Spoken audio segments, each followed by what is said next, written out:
You will not get 90% doing these mistakes. So hi everyone, if you don't know me, so I am going to help you a lot of in your class 10 journey. I have 2-3 years of experience.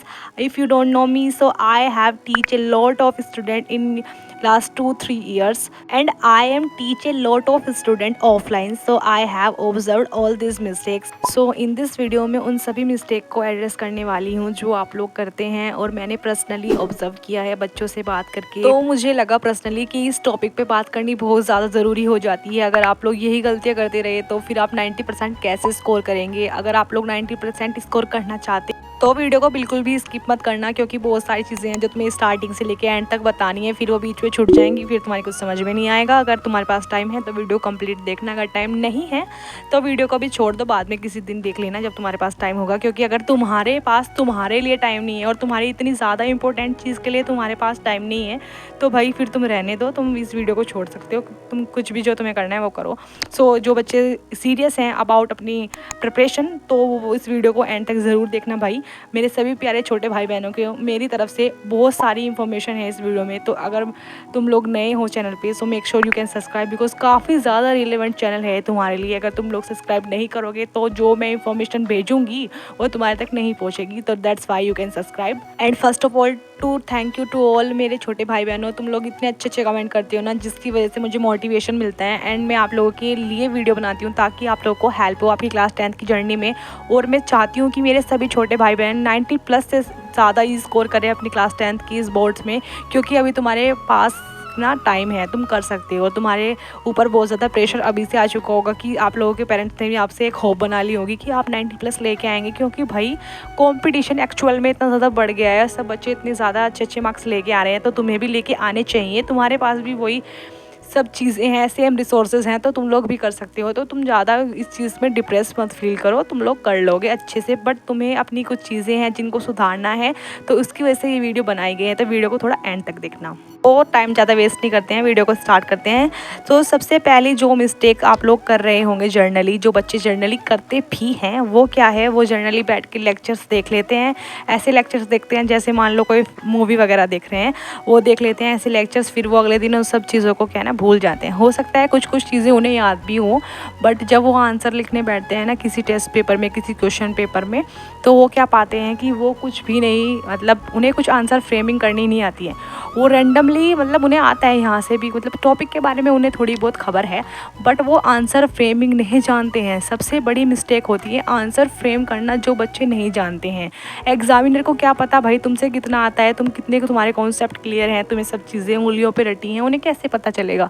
जब तक तुम वो चीज़ अपने answer में frame नहीं करोगे, उन्हें कैसे पता चलेगा कि आपको नंबर देने हैं, आप इंटेलिजेंट स्टूडेंट हैं। तो उसके लिए तो आपको आंसर फ्रेमिंग करनी आनी चाहिए ना। तो भाई सबसे ज़्यादा इंपॉर्टेंट यही है कि अभी से ही लग जाओ आंसर फ्रेमिंग करने में। मतलब आपको आना चाहिए कैसे आपको आंसर फ्रेम करना है, उस चीज़ को आपको पता होना चाहिए कैसे कैसे लिखना है, कैसी आपकी हैंड राइटिंग होनी चाहिए। ये अभी तुम्हें बहुत छोटी बात लग रही होगी कि हैंड राइटिंग कैसी होनी चाहिए, ये सब चीज़ें मैटर नहीं करती, नहीं मैटर करता आंसर राइटिंग। भाई अभी तुम्हें ऐसा लग रहा होगा, बट तुम एक्चुअल में थोड़ा लॉजिक लगा के सोचोगे तो तुम लोग पाओगे कि हाँ, मैं जो कॉपी में लिखूंगा एग्जामिनर मुझे उसी तरीके से नंबर देगा, वो उसी तरीके से मेरे बारे में सोचेगा जो मैं कॉपी पे लिख के आऊँगा। मान लीजिए आपकी राइटिंग बहुत ज़्यादा बेकार है और आप कुछ भी लिख के आ गए, आपको टॉपिक के बारे में सब आता था, बट आपने रैंडमली कहीं से भी कुछ भी उठा के कहीं कहीं कोई सी भी लाइन में कुछ भी लिख दिया, और फिर आपको कैसे नंबर मिलेंगे बताइए। क्या फ़ायदा आपका इतना इंटेलिजेंट होने का, क्या फ़ायदा आपको इतनी सारी नॉलेज होने का, जब आप लोग उसका इस्तेमाल ही करना नहीं जानते। तो सबसे पहले आप लोगों को आंसर फ्रेमिंग करना सीखना है। पहली मिस्टेक यही है, जो बच्चे 90% करते हैं उन्हें आंसर फ्रेमिंग नहीं आती, वो चीज़ों को याद कर लेते हैं, वो इधर उधर से इंफॉर्मेशन भी कलेक्ट कर लेते हैं और लास्ट टाइम पे उन्हें शायद याद भी रह जाती हूँ, बट वो लोग आंसर फ्रेमिंग करना नहीं जानते। मैं इस चीज़ पे इतना ज़्यादा एम्फेसाइज इसलिए कर रही हूँ ताकि तुम लोग इस गलती को ना करो, और अगर तुम्हें अच्छा स्कोर करना है तो इस गलती को बिल्कुल भी नहीं करना है। अभी से ध्यान रखते हुए चलना है स्टार्टिंग से, क्योंकि आंसर फ्रेमिंग करने में टाइम लगता है, चीज़ों को सीखने में टाइम लगता है। देखो ये मैथ्स तो है नहीं कि तुम्हें जो क्वेश्चन है उसे जाके सॉल्व कर दिया। अभी तुम्हारे जो सब्जेक्ट हैं उनकी तो आंसर फ्रेमिंग करनी तुम्हें सीखनी होगी ना। तो पहली मिस्टेक है आंसर फ्रेमिंग करना नहीं जानते जो लोग, सबसे ज़्यादा प्रॉब्लम उन्हें ही होती है। तो आंसर फ्रेमिंग करना सीख लो, अभी से ध्यान रखना है, आंसर फ्रेमिंग करनी सीखनी है, अपनी हैंड राइटिंग सुधारनी है। पहली मिस्टेक ये करते हैं 90% student. Moving forward to second mistake जो बच्चे जर्नली करते हैं वो क्या है, वो लेक्चर्स वगैरह ऐसे ही बैठ के देख लेते हैं, उनके नोट्स नहीं बनाते हैं। सबसे बड़ी गलती। देखो, अगर तुम लोग सारे लेक्चर्स वगैरह पढ़ रहे हो, देख रहे हो, अच्छी तरीके से सब लोग कंप्लीट कर रहे हो, बट फिर लास्ट में तुम्हारे पास कुछ रिसोर्सेज तो होना चाहिए ना, जिससे आप लोग रिवीजन करेंगे।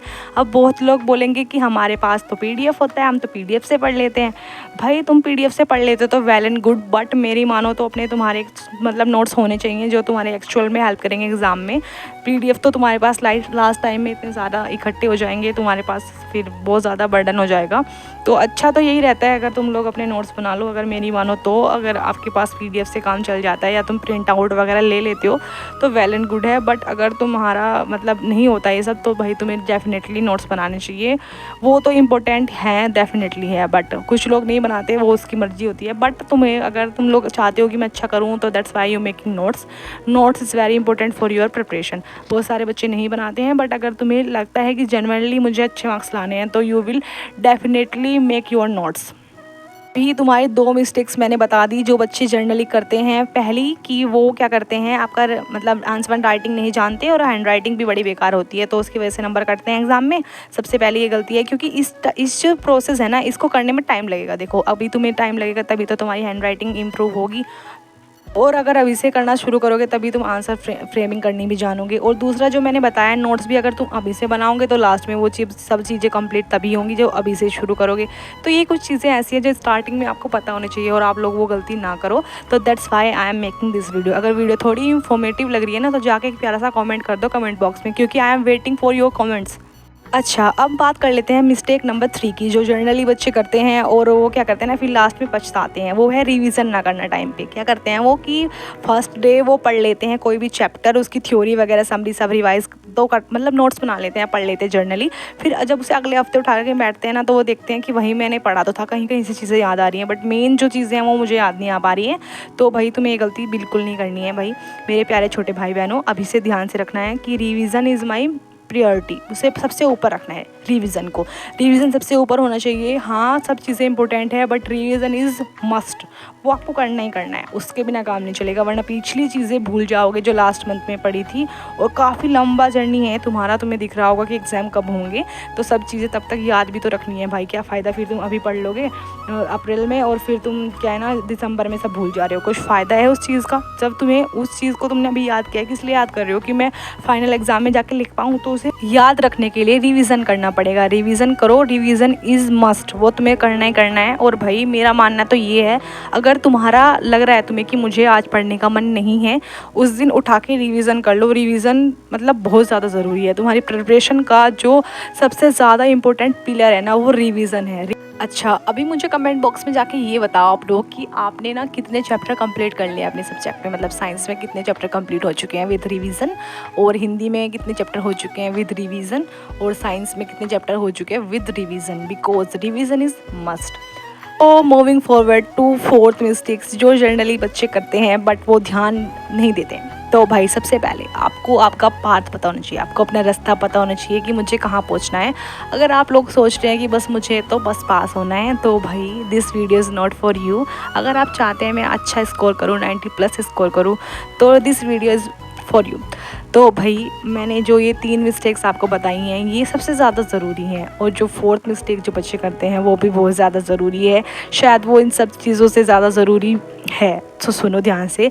बच्चे क्या करते हैं ना, अपना टाइम फिक्स नहीं करते सेल्फ स्टडी का। Self study is must. क्यों भाई?